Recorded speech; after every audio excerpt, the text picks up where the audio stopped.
Bonjour et bienvenue dans La Belle Histoire. L'histoire que nous avons décidé de vous raconter aujourd'hui est celle de la maîtresse la plus emblématique de l'histoire de France. Agnès Sorel est la première maîtresse officielle d'un roi de France. Son nom est synonyme de beauté, mais aussi de luxe, de complot et de jalousie. Pour vous raconter l'histoire d'Agnès Sorel, direction là où elle a rendu son dernier souffle, à Jumièges, en Normandie. Quand Agnès Sorel meurt, c'est une femme riche, extrêmement belle, aimée et adulée du roi Charles VII. Une femme qui a élevé le rang de courtisane au firmament de l'histoire de France. Ce qui est sûr, c'est que la première people de l'histoire est morte empoisonnée. Elle est morte en fait d'une intoxication aiguë au mercure. Qui a pu être jaloux au point de vouloir la tuer? Ce qui a choqué, c'est qu'elle a été une maîtresse affichée. On la voyait partout. Pourquoi et comment cette femme a-t-elle rendu le roi fou d'amour? File-toi. Allez, oust. Comment s'est-elle retrouvée ici à Jumièges pour rendre son dernier souffle? C'est ce que nous allons voir dans cette émission. Avec Myriam Bounafa, avec François Reinhardt. Agnès Sorel est-elle morte d'avoir été trop belle? Vous êtes à Jumièges. Vous aimez la belle histoire? Alors c'est parti. Nous sommes donc à Jumièges, entre Le Havre et Rouen, dans une des abbayes les plus anciennes de France. Une abbaye majestueuse qui domine la Seine depuis 15 siècles. Celle que Victor Hugo surnommait la plus belle ruine de France est devenue aujourd'hui l'un des sites les plus visités de Normandie. Au pied de l'une de ces tours, un chœur était enterré. Celui d'Agnès Sorel, la dame de cœur et de beauté, la maîtresse officielle de Charles VII. Un chœur au pied d'une abbaye, comme la dernière preuve d'amour d'un roi à sa maîtresse bien-aimée. Le tombeau était ici en fait. Mais en fait, il est plus là. Non, maintenant c'est les airs de feuilles et, Oui, faut et l'imaginer les quoi. feuilles automnales qui les remplacent. D'accord. Mais il faut l'imaginer ici. Donc il reste plus rien. Non, sur la dalle qu'on va voir, oui, effectivement. Le reste a disparu. Un tombeau digne d'une reine, aujourd'hui préservé dans ce logis abbatial, l'ancienne résidence des abbés. Voilà la fameuse plaque tombale en marbre noir. Du marbre noir et une épitaphe digne des plus grands. Sigy, noble damoiselle Agnès Sorel, en son vivant dame de beauté. Alors piteuse entre toutes gens et qui largement donnait de ses biens aux églises et aux pauvres. Priez Dieu pour l'âme d'elle. Amen. Le cœur était sous la dalle ici à Jumièges, le corps est à Loches. Et c'est un prieuré réservé aux puissants et aux saints. Ça veut dire qu'on la considère comme une puissante ou voilà. comme une sainte? Sainte, non. Puissante, oui. Plutôt cet aspect-là des choses, effectivement. Quelqu'un d'important. Sainte, non. Une belle inconnue, devenue puissante, ça ne s'est jamais vu à l'époque. Mais alors comment la jeune Agnès a-t-elle réussi à bénéficier de tous les privilèges royaux jusqu'à en éclipser la reine elle-même et surtout à imposer un statut encore inconnu, maîtresse officielle du roi de France? Elle a eu dès l'enfance une culture raffinée. Et ça compte, si vous voulait, dans le fait qu'elle ait séduit le roi Charles VII. Donc ils se sont rencontrés à Toulouse, et, parce qu'elle appartenait justement à la maison de la duchesse d'Anjou. Et il a tout de suite été conquis par elle. Elle avait 18 ans. Et elle était d'une très grande beauté. Le roi a été pris immédiatement d'elle. Hein. Et elle, on ne peut pas savoir. C'est difficile parce qu'elle, autant elle était belle, autant lui, il était laid. Il était très laid, Charles VII. Ce n'est pas forcément le plus beau, mais c'est le plus puissant. Charles VII se fait aussi appeler Charles le Victorieux ou encore Charles le Bien Servi. Alors qui est Charles VII? Donc on est dans la première moitié du XVe siècle. Charles VII, il est très célèbre dans l'histoire de France parce que c'est le roi de l'époque de Jeanne d'Arc. C'est le petit roi fragile qui essaie de lutter contre les Anglais, qui ne sait pas s'il doit devenir roi par roi. Jeanne d'Arc, de sa Lorraine, elle arrive, elle le pousse dans le dos et elle lui dit « tu vas te faire sacrer à Reims ». Et à ce moment-là, Jeanne d'Arc, elle a son triste destin déjà évoqué dans la belle histoire, c'est-à-dire qu'elle va mourir brûlée à Rouen. Et Charles VII, d'un autre côté, il est changé du tout au tout. C'était ce petit roi fragile qu'on appelait le petit roi de Bourges parce que personne ne le croyait. Et puis il devient le roi de France. Et là, toute sa vie qui suit, d'une part, il va reconquérir contre les Anglais peu à peu son royaume. Hein. S'il vient en Normandie, là où on est à Jumièges, parce qu'il fait la guerre encore pour reconquérir sa Normandie. Il aura le problème avec la Guyenne, hein, la région de Bordeaux, où il va reconquérir. Donc c'est un roi qui est un roi dans la guerre en permanence.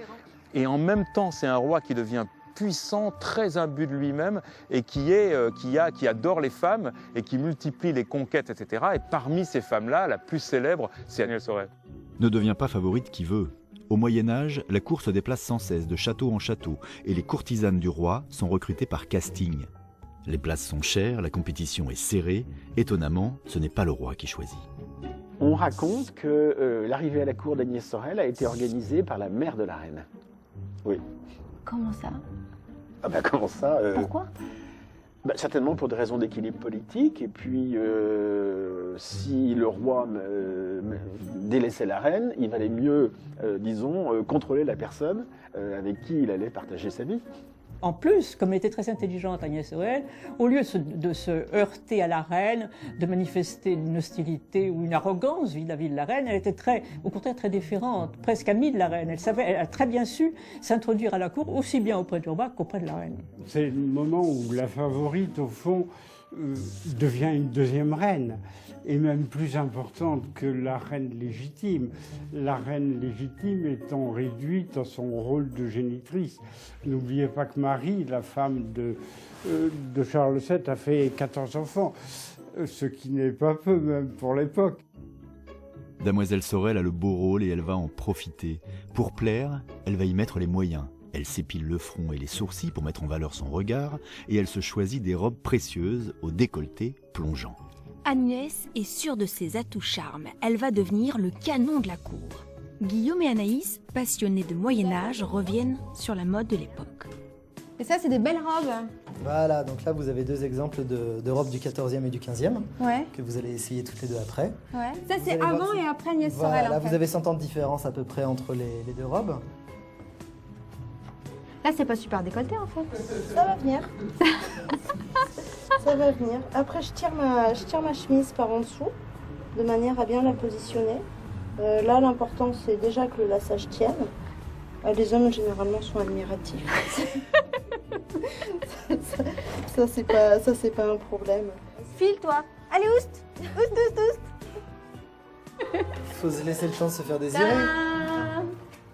Donc ça justement c'est l'ajustage qui va faire justement la différence entre une robe de petite condition et une robe de haute condition. Donc Agnès Sorel, il faut se dire qu'elle va porter une robe peut-être décolletée comme beaucoup d'autres femmes à l'époque. Simplement les étoffes vont être plus fines, l'ajustage voilà, va être beaucoup plus travaillé. Certains détails comme la ceinture vont comporter des ouvrages soit incrustés de pierre, soit simplement ciselés, mais tout simplement plus riches. Il se peut très bien qu'elle ose peut-être plus que les autres femmes, vu qu'elle n'a pas le carcan justement royal. Elle n'est pas obligée Elle a compris justement que de... ça pouvait la Ça servir. pouvait marcher, ça pouvait marcher. Elle était intelligente. C'est une star, une étoile. Elle devançait même la reine dans tous les banquets, les cérémonies de tous ordres. Elle était toujours là, toujours. Et c'est pour ça qu'on la considère comme la première maîtresse officielle. C'est la première femme qui a été imposée à la cour par un roi de France comme maîtresse. Elle a 18 ans, elle a du cran, du caractère et un statut de premier rang inédit à l'époque.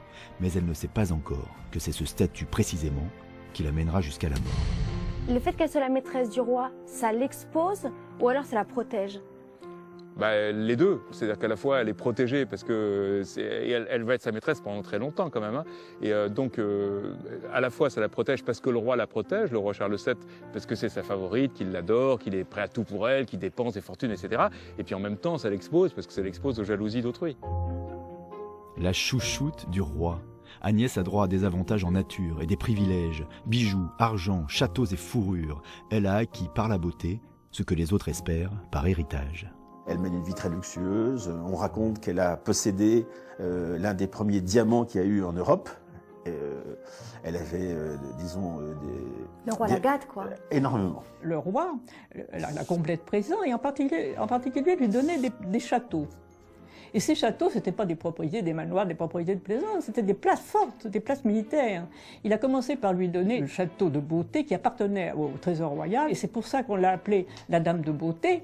Ensuite, il lui a donné d'autres propriétés en Rouergue, en Berry, en Normandie. C'était chaque fois des places militaires et que ces brillants capitaines avaient conquis sur les Anglais. Et dès qu'il y en a une qui était conquise, il a donné à Agnès Sorel. Alors, elle se trouvait à la tête d'un patrimoine militaire, de fiefs, comme elle était. Elle était devenue une féodale. Elle avait des fiefs. Alors, c'était une outrance bien plus grande que d'être couverte de bijoux. Et féconde en plus de ça. Agnès donne 3 filles à Charles VII, même si c'est pas évident sur le tableau. Et grande nouveauté dans l'histoire de France, le roi va reconnaître ses bâtardes. De quoi susciter les médisances. Est-ce que vous pensez qu'elle a pu s'attirer des ennemis? Elle a certainement été dans une époque troublée, et de par son statut, elle devait être enviée, et elle devait avoir certainement beaucoup d'ennemis. D'autant que le roi Charles VII est en pleine reconquête de la France et la laisse souvent seule. En 1450, il est à Jumièges, personne ne se doute encore de ce qui va s'y jouer, c'est là qu'Agnès Sorel va venir et mourir. Et donc le roi, il est arrivé ici. Dans quelles circonstances? Alors, donc, il s'apprête à faire le siège d'Harfleur, dans l'embouchure de la Seine, qui était un port encore aux mains des Anglais, ça a toute fin guerre de 100 ans. Et en passant, donc, il passe dans son habit royal, il fait une pause ici, et Agnès le rejoint quelques temps plus tard. Il avait envie de le voir, apparemment. Ouais, donc ici, c'était un peu son quartier général. Oui, c'est ça, base arrière, avant qu'il s'approche d'Harfleur. Pourquoi, en plein hiver, Agnès Sorel décide-t-elle de rejoindre son roi? Enceinte de 7 mois, elle va parcourir plus de 350 km en diligence. Elle arrive sans être annoncée à Jumièges, une femme dans une abbaye, impossible. Le roi la loge à 2 pas, au manoir de la Vigne, que son dernier propriétaire, Marc, restaure aujourd'hui. Moi, je pense qu'elle est venue entendre la messe tous les matins de son arrivée jusqu'au moment où elle est tombée malade. Hein. Alors dans quel état Agnès Sorel arrive ici? D'après les différents livres, les ouvrages qui ont été publiés récemment, elle était très fatiguée. Donc, elle a une grossesse qui est difficile. 2, c'est un trajet qui est quand même très long. Et 3, on est dans une très mauvaise saison, puisque apparemment elle est venue de la Vallée de la Loire au mois de janvier. Enceinte, fatiguée par un voyage éprouvant sous la neige et surtout malade, Agnès Sorel ne profitera pas longtemps du manoir ni de son bien-aimé. 3 semaines seulement après son arrivée, elle va se sentir mal, très très mal. Après quelques jours d'une terrible agonie, Agnès meurt la nuit du 9 février 1450 dans cette petite chambre isolée. Alors, vous voyez, elle est saisissante, la chambre. Et puis c'est un sacré volume. Ah, mais les pièces sont toujours très très grandes à l'époque. Le lit est proche de la cheminée. Peu d'ouverture pour garder le maximum de chaleur, donc il n'y a qu'une seule fenêtre. Que s'est-il passé dans cette chambre? Qu'est-ce qui a pu terrasser aussi vite cette jeune femme de 28 ans? Pour le savoir, en 2004, le professeur Philippe Charlier fait rouvrir le tombeau d'Agnès et fait analyser les restes de sa dépouille. On s'est rendu compte qu'il y avait énormément d'œufs d'ascaris. Ce sont des œufs qui correspondent à un verre blanchâtre qui fait de 4 à 20 cm à peu près et qui parasitent complètement le tube intestinal de l'individu. Donc en pratique, elle avait des parasites intestinaux et sanguins et du corps entier. Elle était traitée en conséquence, mais le traitement qu'elle a pris à la toute fin de sa vie a été beaucoup trop excessif, beaucoup trop grand, beaucoup trop toxique, et ça a fini par l'emporter en 48-72 heures. Elle est morte en fait d'une intoxication aiguë au mercure. Agnès a donc reçu un traitement médical au mercure, un traitement commun au Moyen-Âge pour se soigner des parasites. Une première hypothèse sur sa mort étrange apparaît alors. Et si, ce jour-là, son médecin avait eu la main un petit peu trop lourde et s'était trompé dans les doses? Soit c'est un accident thérapeutique, malheureusement ça arrive. Celui qui fabrique les potions, un apothicaire ou un aide-préparateur, peut s'être trompé d'une dose de dilution. C'est quand même beaucoup. On peut se tromper du simple au double, mais se tromper de 10 000 à 100 000, c'est quand même monstrueux comme erreur. 10 fois la dose, ça ressemble davantage à une mise à mort qu'à un simple traitement. Agnès Sorel a donc bien été empoisonnée, mais par qui? Tous les soupçons sont permis à présent. Agnès est très jalousée et ses proches avaient tous un intérêt à la voir disparaître. Quand elle est morte et qu'on a dit tout de suite qu'elle avait pu être empoisonnée, on a pensé que c'était justement une vengeance de tous ces grands capitaines, de tous ces féodaux qui se voyaient distancés par cette Péronnelle. Il y a également un homme avec lequel Agnès Sorel était en guerre. Le dauphin Louis XI, le fils de Charles VII, était très jaloux de celle qui avait pris le cœur de son père. Il pouvait alors apparaître comme le coupable idéal. Louis XI, c'est-à-dire à ce moment-là le dauphin, le fils de Charles VII, qui détestait, comme tous les fils détestent les maîtresses de leur père, qui détestait Agnès Sorel, qui avait eu plusieurs altercations avec elle au point, on dit qu'il l'avait giflé, mais enfin, ou qu'il l'avait poursuivi de son épée. En tout cas, il y avait une altercation assez sérieuse. Louis XI a l'habitude d'éliminer ses rivaux, mais ce ne sont pas les méthodes d'assassinat utilisées à l'époque, lorsqu'on est fils de roi. À la cour de France, il y avait eu des morts, enfin, ils se tuaient les uns les autres, mais toujours par une arme noble, par le poignard, mais pas par l'empoisonnement. L'empoisonnement paraissait une affaire de faquin, vous voyez. Mais alors quelle piste suivre? L'affaire Sorel s'avère compliquée à résoudre. Si ce n'est ni le médecin de famille, ni le fils du roi, ni les capitaines jaloux de ses fiefs, qui reste-t-il? Qui aurait pu en vouloir à la belle Agnès au point de la tuer? On peut dire aussi qu'elle a été empoisonnée par une rivale. Parce qu'effectivement, comme je vous disais, elle était très, très bonne, très gentille. Elle avait une cousine qui était très belle aussi, qu'elle a introduite à la cour en tant que sa suivante à elle, et pour lui faire une carrière, ça. Et cette jeune femme n'a pas tardé à séduire Charles VII, qui, comme je vous disais tout à l'heure, était très paillard, il les voulait toutes. Alors bon, il a certainement une liaison avec cette Antoinette de Meilleray, oui c'est ça, Antoinette de Meilleray. Alors peut-être que par jalousie, justement, cette Antoinette de Meilleray, mais ça me paraît, d'après la suite du récit, ça paraît pas vraisemblable. Même la jalousie féminine n'a pas été prouvée. Seule certitude, la favorite dérangeait, elle aurait pu être assassinée plusieurs fois si l'on compte tous ceux qui lui jetaient des regards noirs. Moi, je n'ai absolument aucune conviction intime. Je suis d'une objectivité, d'une froideur scientifique. Pour moi, elle est morte d'une intoxication aiguë au mercure. Savoir qui lui a donné, c'est pas mon problème. Une jeune femme enviée de tous, fauchée par la mort, empoisonnée.